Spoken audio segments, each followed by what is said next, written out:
I presume you guys know about full body tracking in VR, where you have, trackers on your body. Actually, in case any of you guys haven't seen how full body tracking actually works, let's see VR chat full body tracking. Someone who actually has a video of themselves with the sensors on. Yeah, this should work. Can you see the sensors? It's not super easy to see the sensors because they're wearing clothes of the same colors as the sensors. Okay, this is with the Tundra Labs tracker. Okay, you can see the sensors on their feet, or the trackers on their feet. So you've got these things basically like attached all over your body. I don't care about your anime avatar. Here we go. Dancing here. Yes, you'll have these. You have the controllers in your hands, and you have these trackers on various points in your body. You could, I think, right now VR chat supports like 10 trackers. You don't need all of them, obviously. But the more trackers you have, the more accurate tracking is going to be. There's another one here using, I think this is with the Vive trackers, if I'm not mistaken. And the problem with actually, wait, if we can find a VR chat, 40 tracking, Vive trackers. See if we can find a better example of Vive trackers. Because these are really cool, but they're also fucking giant. See if we can find an example of them on your feet. Show me an example of you wearing them. Let me see your feet. Here we go. Yeah, look at these things. These things are a fucking monster. Like, for anyone just listening, it's probably like half the length of your foot. Maybe like a third of your foot. Yeah, maybe like a third of your foot. Or a quarter if you have big feet. But they're also like, maybe a good 5 centimeters high. So if you like land on them like you want to do the worm on the ground, for example, this gonna kind of fucking hurt, especially if you got them in places like your knees and you got them on like your elbows, things like that. If you're using all of the tracking points, it's going to be very, very cumbersome. The other problem with the Vive trackers especially is the Vive trackers. Here we go.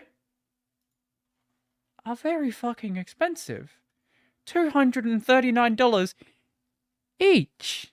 So like a full body tracking setup you could get into the thousands of dollars. Now there are cheaper solutions that are coming out, like Slime VR is one I heard about very recently. So this is like someone who's actually like made a Slime VR with the Slime VR code, and you can like, buy them pre-made. But Slime VR is completely open source. So there's like a GitHub for it here with all of like the Slime VR code. I think on their website or somewhere around here. Yeah, they've got like their own there's like DIY kit and stuff like that. You can like build it all from scratch. You can like do whatever you want with it.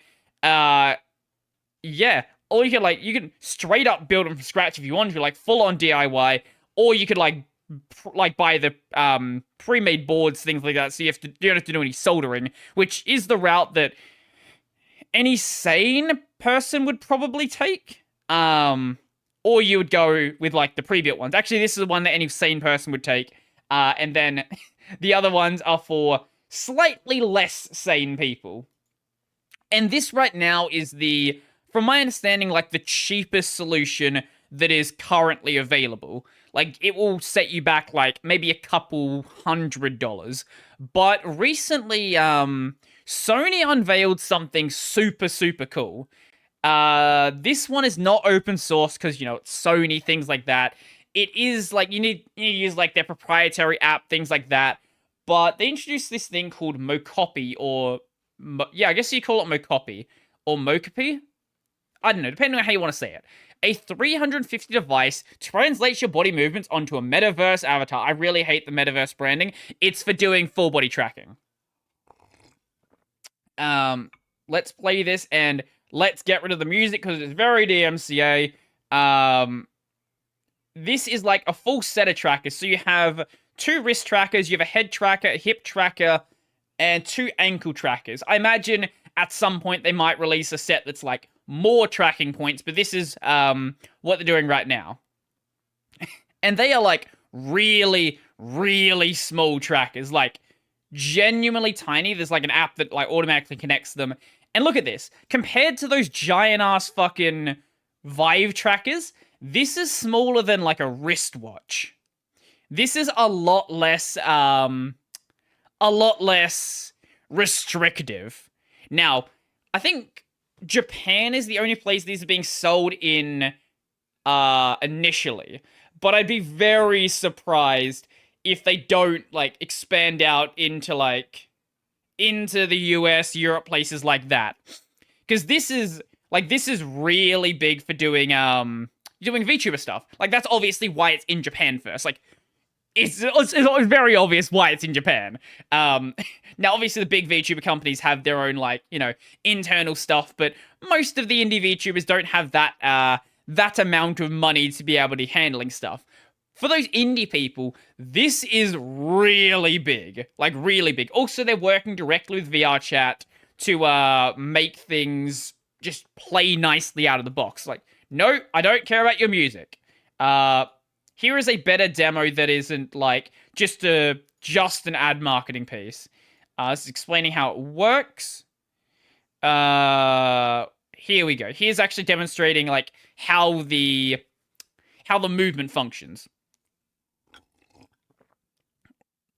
Like, you can see, especially when he starts dancing, there is going to be a bit of drift on the feet, which, considering that you don't have, like, you know, trackers directly on your feet, there is going to be that drift, things like that. Also, there's just, like, 6 trackers, so you're going to naturally have a bit of drift, but even so, like, this is kind of insane how easy it's getting. Like, that's the problem with Slime VR. Slime VR, from my understanding, because it's all, like, open source stuff, it is going to be a bit of a pain to set up. Here, being a proprietary app, it just all magically, automatically works. Now, if things stop working, fixing it's probably going to be a bit more of a problem, but we're actually at the point where, like, you could legitimately do full body tracking stuff, and it's not that big of an investment. Like, you want to do you want to get a VR headset, so that's honestly going to be your most expensive thing. It's sort of swapped around. Initially, the VR headset was the was the cheaper part, and the proper full body tracking so much worse.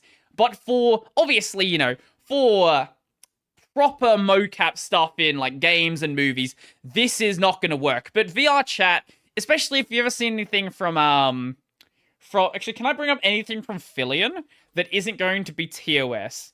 Let's find out. Fillion flips. Yeah. Like, here we go. Here's just Fillion doing a bunch of backflips. And hopefully not flashing the camera this time, because she's very good at that. This is, she just does stuff inside of VR chat. And you can see, like, it's a little bit scuffy, like, your feet are gonna slide around a bit, and your legs are gonna wobble, because VR chat isn't exactly the, especially doing things like flips. VR chat isn't gonna be perfect at translating that tracking data in. So if it's a little bit scuffed, it doesn't really matter. For use cases like this, it's basically perfect. And considering how small it is, like, I don't see how it, like, could really get much better. I have a feeling she's going to fall over in a minute. Yeah, there she goes. Go watch Fillion stuff if you haven't. She is very entertaining. Usually falling over and hurting herself. But yeah, VR stuff is getting, like, super cool. Even though Meta is basically putting themselves out of business, trying to make VR better, with the amount of money they're putting into it, it's certainly getting better quicker, like, on the VR side. And then with how big VTubing is, and, like, how big, like, you know, people wanting to do the 3D VTubing stuff as well, that's also making some really cool stuff available as well. I don't know where we go from here, but I hope that wherever we go, it, leads us to some really cool devices. Like, I don't plan to use them myself, but I do want to see more people have the ability to do things in a creative way with devices that are actually affordable. Because the more affordable you make these devices, the more you can actually have people genuinely, just trying things like this out.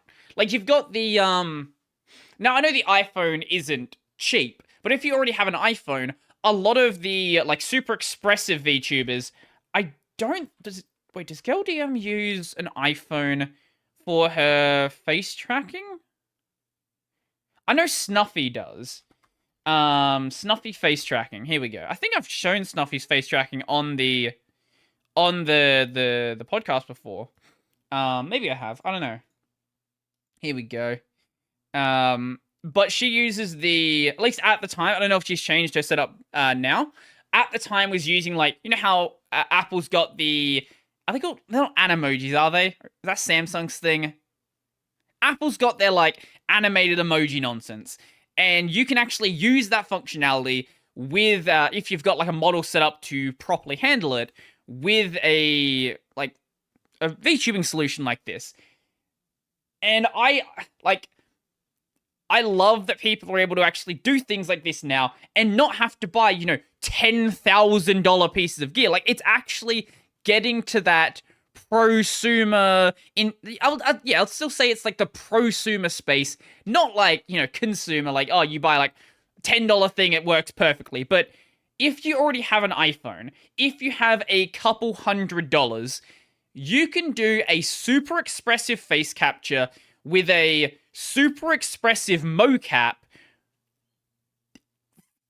basically on the cheap relative to, like, what it was 3, 4, 5 years ago. I'm excited to see what happens. I'm very, very excited.